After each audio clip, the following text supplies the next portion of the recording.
Welcome back, guys. It's your boy CEO2 Gamer, and today we are coming back with another video around warming up before you play your actual multiplayer game mode, including co-op or even sometimes the campaign version. Now, the reason it's important to warm up is because several reasons. One, you may have just put the kids down to sleep and you want to make sure that you work out those kinks, those headaches, work out those fingers from making those bottles or changing those diapers. I know how it is. I have two myself.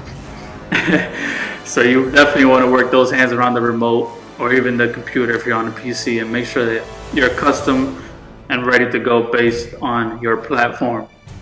Another reason is you may have just had a terrible day at work or even a long day and you're just anxious to get on and play that multiplayer game. So you want to get those kinks out of your system and get playing. Now, once you're creating this lobby, make sure you're creating it obviously in a private match. Make sure the radar is on, and make sure that you have, I like to play against 6 bots on enemy. And I usually put 2 or 3 friendly on my team. You can run 0. It's totally up to you how many bots you would like to run. I recommend at least 6, and 3 on your team or none, up to you. With that being said, start the lobby, you get right into it. Now you start to practice on that mini-map. Make sure you're following that mini-map and you're putting those crosshairs directly on that target as soon as you see them peek. Another important tactic to use is actually pre-firing. So you pre-fire that corner if you see that red dot coming across. Now don't pre-fire prematurely. I mean, that's what she tells me I do, but don't pre-fire prematurely, but make sure you put that a couple few rounds before you actually get around that corner or that doorway or any object. Because if you put that pre-fire and it hits target, all you have to do is keep pressing that trigger down and you'll neutralize that threat almost immediately before they even have a chance to react. Now, when you do pre-fire, make sure that you're not wasting the whole clip. Just put 2, 3, 4 rounds through that pre-fire and you'll be set to go. If you get that hit marker, again, just hold that trigger down and you're good to go. Another good tip to utilize once you're warming up is those hip fires. Make sure you're hip firing when you're coming through those doorways if you see that red dot coming your way. Why is this important? Because you're going to run into multiplayer incidents where you have no option to pre-fire because ADSing and turning is too slow. So make sure your crosshair, that little white dot in the middle of your crosshair, is set where you need it to be before you actually enter the doorway or jump over that car, etc. Because if it's set too high, then that hip fire may just go crazy. You'll just miss completely. It's happened to me multiple times against me where people are just aiming too high and they totally miss their shot, and I come back and I kill them with that rapid fire. Another good tactic to use is, if you're gonna come through a door, don't peek the door or don't just open it and wait for the door to open. Rush that door and pre-fire. By now, we pretty much all know where people camp behind doors or on top of buildings, on rooftops, behind cars. So if you're gonna rush something, rush it head on and make sure you pre-fire. Again, the point is you're working out these kinks so that when you get into that multiplayer lobby and you rush that car, you rush that door, it's just boom.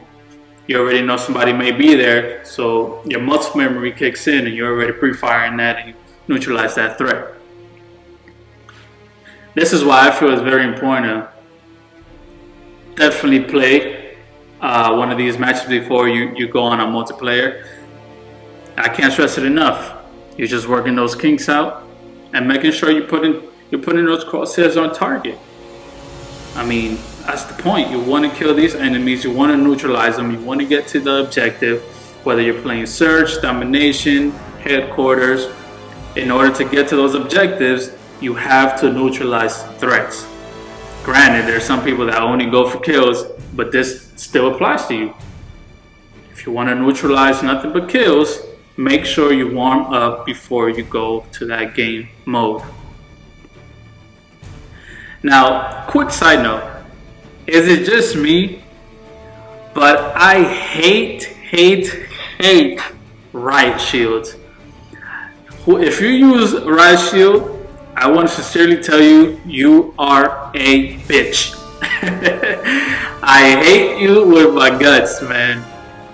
Like, there's no need to just have a riot shield. Like, what's the need, man? You're upsetting. You upset people.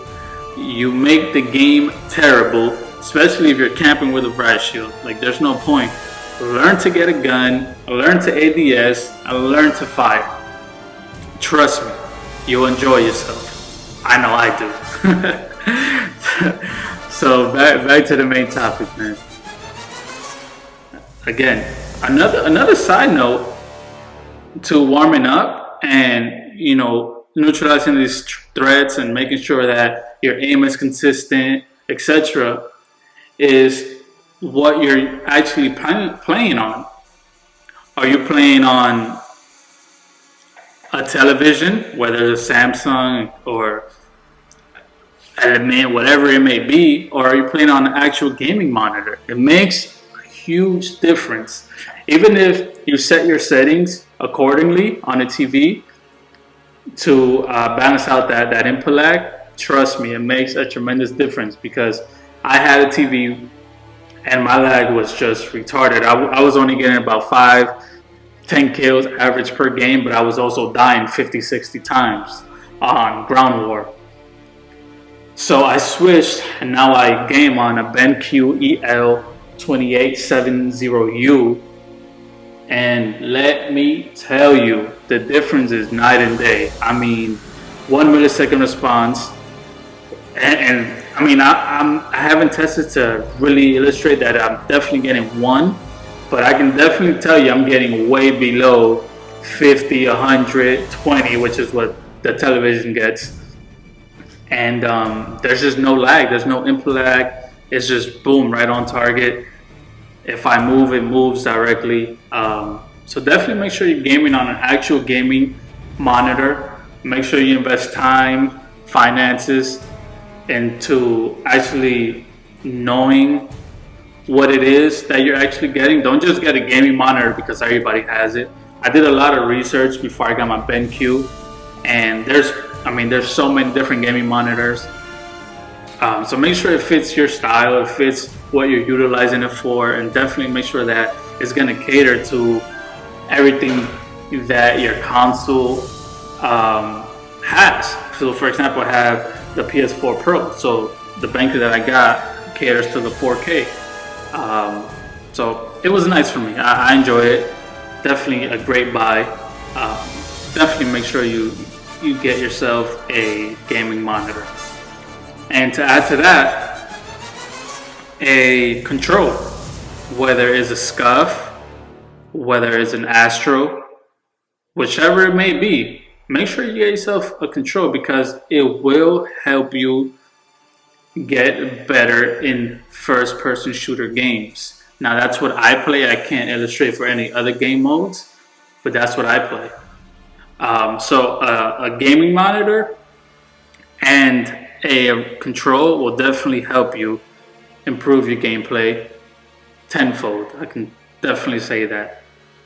And with that being said, I think the point is to get as much kills as you possibly can, get as many nukes as you can, and again, this is why it's very important to warm up before the game.